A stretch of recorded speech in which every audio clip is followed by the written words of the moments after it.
একটা নার্সারি আছে, সেই সম্পর্কে কিছু কথা বলার জন্য।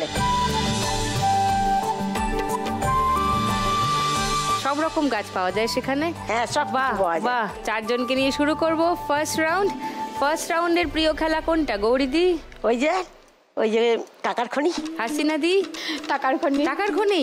শোভাদি? টাকার খনি। ওই দেখো রত্না, সবারই খনি। আজকে দেখবো খনি থেকে কত টাকা তোলো তোমরা। চারজনকে নিয়ে খেলবো ফার্স্ট রাউন্ডের আজকের খেলা টাকার খনি। খেলবো সবার সঙ্গে। তার আগে আরেকবার আসি রত্নাদির কাছে। হোম ডেলিভারি চালাও তুমি বললে, কটা থেকে শুরু করো কাজ? তাহলে একটু আগে থেকেই বলতে হয় আমার ঘটনাটা। আমার বাবা ছিলেন পুলিশের সার্ভিস করতেন, মা নার্সিং স্টাফ, আমি একটাই মেয়ে। তা ভাই আছে, গ্র্যাজুয়েশন কমপ্লিট করে বিয়ে দিলেন কলকাতা অ্যাক্রোপলিসে যে আছেন ওইখানে আমার শ্বশুরবাড়ি। তা কিছুদিন পরে অন্যরকম একটা সিচুয়েশান এলো, ছেলে আসার পরে ওরা নষ্ট করবে এরকম ধান্দা। কেন? আমি খুব রোগা ছিলাম, খুব বলছে এত শরীর ওরে ছুঁয়ে এখন নিতে পারবে না, এইসব অজুহাতটা দেখিয়েছিল। কিন্তু আমার মা নাছোড়বান্ধা, মা তো বুঝতেই পেরেছিল। সেই অবস্থায় আমাকে 5 মাসের বাপের বাড়িতে রেখে গেছে, রেখে আর আসে না কেউ।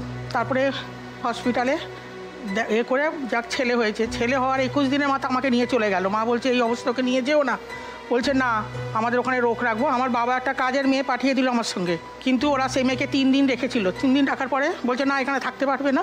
যাক এইভাবে চলছিল। ছেলেকে নিয়ে নবনালন্দায় ছেলে পড়তো, আমি নিয়ে আসতাম দিয়ে আসতাম। কিন্তু বাড়ির পরিস্থিতি দেখছি অন্যরকম, মানে রিলেশন অন্যদিকে। তোমার হাজবেন্ডের? তারপরে একদিন আমি একটা সিচুয়েশান দেখলাম শ্বশুরবাড়িতেই। দেখার পরে আমি খুব চিৎকার করে বলেছিলাম পাড়ায় যে আমি সকালবেলা উঠে আমি এই কথাটা আমি বলবো যেটা দেখেছি।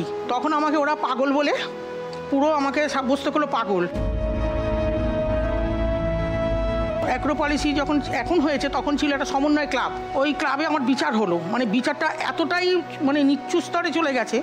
তা আমার বাবা লাস্টে বললো ঠিক আছে আমার মেয়ে যদি পাগল হয় তোমরা তো নিশ্চয়ই ডাক্তার দেখিয়েছো, কাগজটা দাও, আমি মেয়েকে নিয়ে চলে যাব। ওরা যাই হোক ক্লাব থেকে একটা করে রেখে এলো। এরকম 3 বার 4 বার 5 বার যাই, এইসব মানে প্রচুর ঝামেলা। তারপরে বাড়ি আসার পরে বাবা কেস করলো, করার পর বাবা কিছুদিন পরে বাবা মারা গেল ক্যান্সারে। মাও মারা গেল হার্টের প্রবলেমে। এবারে একা আমি কেসটা কি করে চালাবো।